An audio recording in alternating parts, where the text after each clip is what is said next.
घने वन के बीच एक प्राचीन गुफा थी जहां समय मानो ठहर गया था। अंदर अग्नि की धीमी लौ के सामने बैठे थे युगों के साक्षी जांबवान।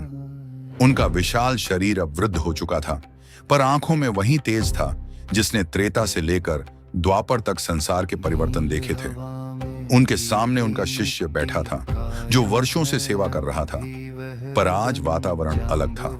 आज जांबवान स्वयं बोलना चाहते थे। धीरे से उन्होंने कहा, तुम जानते हो, मैंने 2 युग देखे हैं, राम का समय भी और अब कृष्ण का समय भी।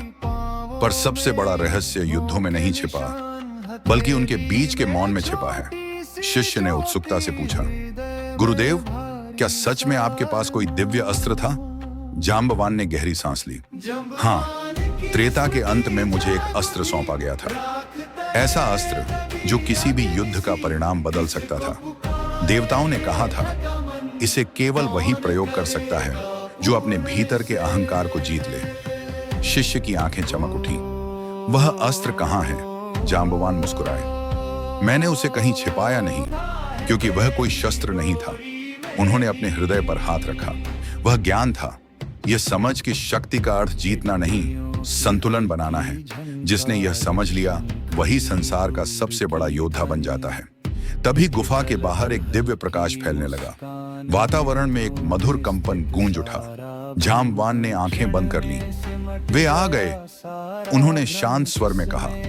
गुफा के प्रवेश पर कृष्ण खड़े थे, मुस्कुराते हुए, जैसे सब पहले से जानते हों। कृष्ण बोले, महान वानर राज, मैं वह लेने आया हूं जो समय ने सुरक्षित रखा। जांबवान ने अपने शिष्य की ओर देखा।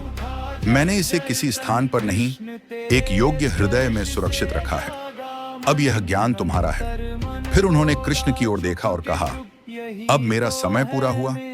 कहा जाता है उस रात जांबवान ध्यान में लीन हो गए और उनकी चेतना ब्रह्मांड में विलीन हो गई। और वह दिव्य अस्त्र, वह आज भी कहीं बाहर नहीं, बल्कि हर उस व्यक्ति के भीतर है जो शक्ति से पहले धर्म को चुनता है।